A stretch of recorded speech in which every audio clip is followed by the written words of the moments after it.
हरिओम. प्रवचन क्रमांक 50. कर्मयोग, अध्याय 3, ओवी 260 ते 267. संपूर्ण भावार्थ दीपिका. योगदास श्री जयगणेश जोशी यांनी केलेले निरूपण. गीता श्लोक क्रमांक 38.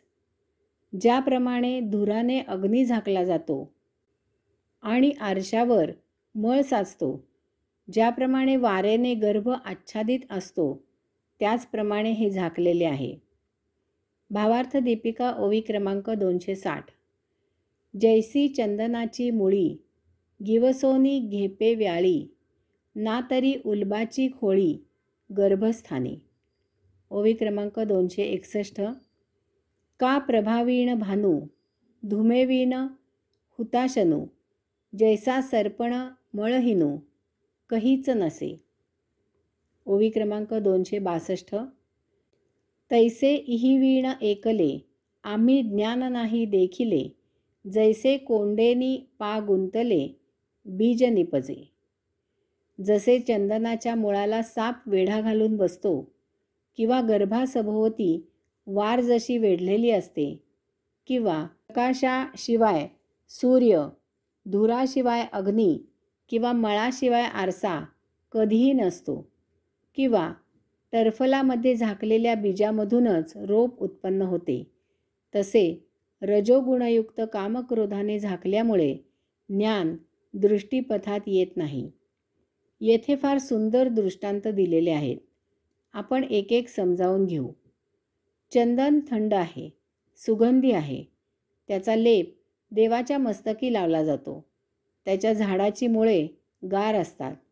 सापांना उष्णता सहन होत नाही, यामुळे ते चंदनाच्या झाडांच्या मुळांना लपेटून बसतात.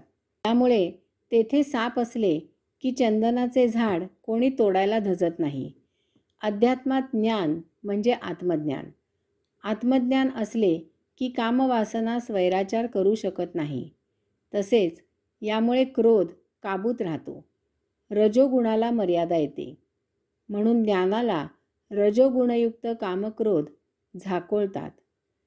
त्यामुळे रजोगुणयुक्त काम आणि क्रोध यांना मुक्तपणे उधळता येते. मातेच्या गर्भात बाळाला वारेने लपेटलेले असते, यामुळे बाळाला अन्न पाणी मिळते.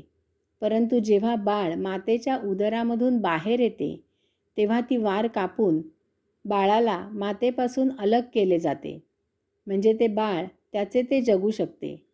याप्रमाणे आत्मज्ञानाला लपेटलेले रजोगुणयुक्त कामक्रोध निग्रहाने काबूत ठेवले की आत्मज्ञानामुळे रजोगुणयुक्त कामक्रोध निष्प्रभ होतात.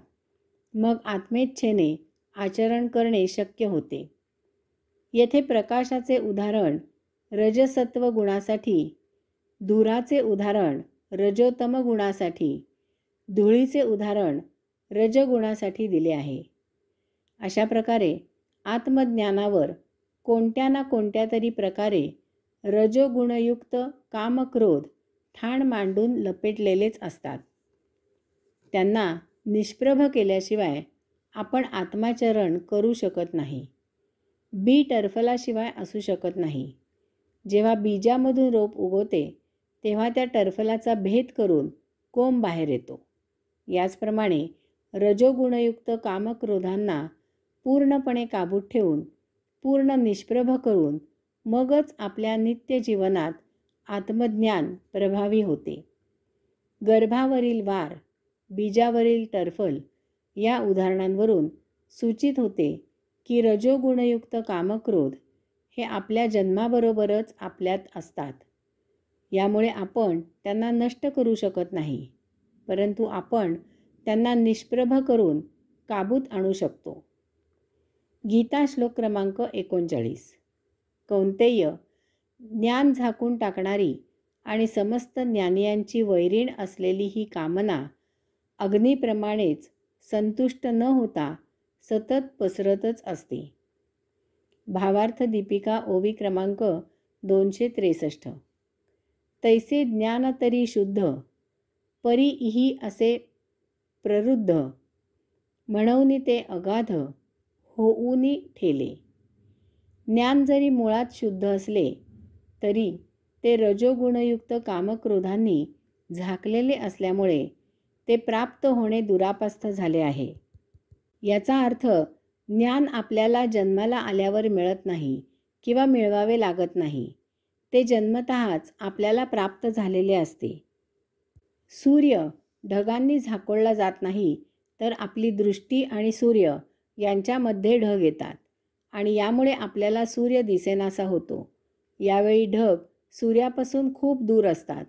ते त्याला स्पर्श करत नाहीत. ढग दूर झाले की आपल्याला सूर्य दिसू लागतो. याचप्रमाणे रजोगुणयुक्त कामक्रोधाने ज्ञान झाकोळत नाही, तर आपली जाणीव आणि ज्ञान यांच्यामध्ये रजोगुणयुक्त कामक्रोध यांचा पडदा असतो. यावेळी रजोगुणयुक्त कामक्रोध ज्ञानापासून खूप दूर असतात. ते ज्ञानाला स्पर्श करू शकत नाहीत. यामुळे या पडद्याच्या पलीकडे ज्ञान जसेच्या तसे पूर्णपणे शुद्ध स्वरूपात असते. म्हणजे जर आपण रजोगुणयुक्त कामक्रोधाचा हा पडदा दूर करू शकलो, तर त्या पलीकडील ज्ञान आपल्याला प्राप्त होते आणि आपण स्वस्वरूप प्राप्त करू शकतो. ओवी क्रमांक 264. आधी याते जिणावे, मग ते ज्ञान पावावे, तव पराभवो न संभवे रागद्वेषा. ओवी क्रमांक 265.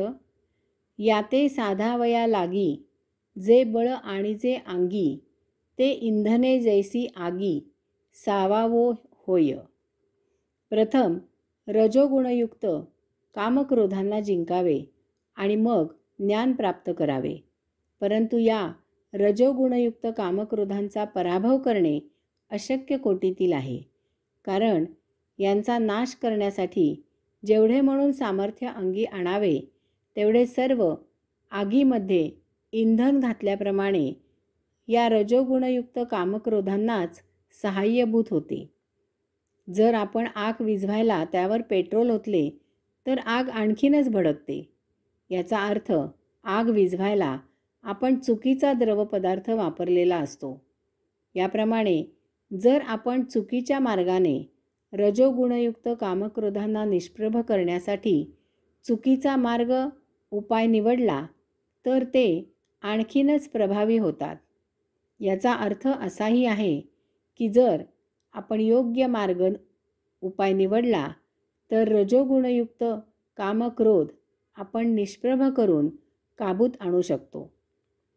गीता श्लोक क्रमांक 40. इंद्रिय, मन आणि बुद्धी ही कामनेची राहायची ठिकाणे आहेत असे म्हणतात. ती कामना याद्वारा मोह निर्माण करून आत्मज्ञानाला झाकून टाकते. भावार्थ दीपिका ओवी क्रमांक 266. तैसे उपाय कीजती जे जे, ते यासीची होती विरजे, म्हणवनी हटियाते जिणीचे, इहीची जगी. ओवी क्रमांक 267. ऐसियाही साकडा बोला, एक उपायो आहे भला, तो करिता जरी अंगवला, तरी सांगेन तुला. अशा प्रकारे जे जे उपाय करावेत ते सर्व या रजोगुणयुक्त कामक्रोधांनाच उपयुक्त ठरतात. म्हणून जगामध्ये हेच रजोगुणयुक्त कामक्रोध हठयोग्यांना जिंकतात. असे हे रजोगुणयुक्त कामक्रोध जिंकण्यासाठी कठीण असले तरीही त्यांना जिंकण्यासाठी एक चांगला उपाय आहे. तो तुझ्याकडून होणार असेल तर सांगतो. येथे आपल्याला सावधानतेचा इशारा दिला आहे.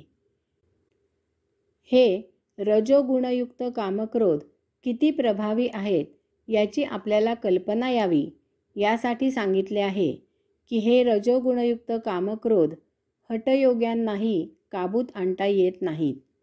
असे म्हणतात की जसे आपण जमिनीवरून लिलया चालतो, तसे हे हठयोगी पाण्यावरून चालतात. इतक्या जाज्वल्य सिद्धी त्यांना प्राप्त झालेल्या असतात. अशा या हठयोग्यांना हे रजोगुणयुक्त कामक्रोध दाद देत नाहीत. म्हणजे आपल्याला रजोगुणयुक्त कामक्रोध यांना निष्प्रभ करून काबूत आणण्यासाठी फारच शक्तिशाली मार्ग उपाय करावा लागणार आहे. येथे भगवंत श्री अर्जुनाला सांगतात की अर्जुना, काळजी करू नको.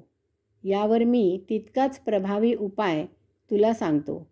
फक्त तो करण्याची तुझी तयारी हवी. हरिओम.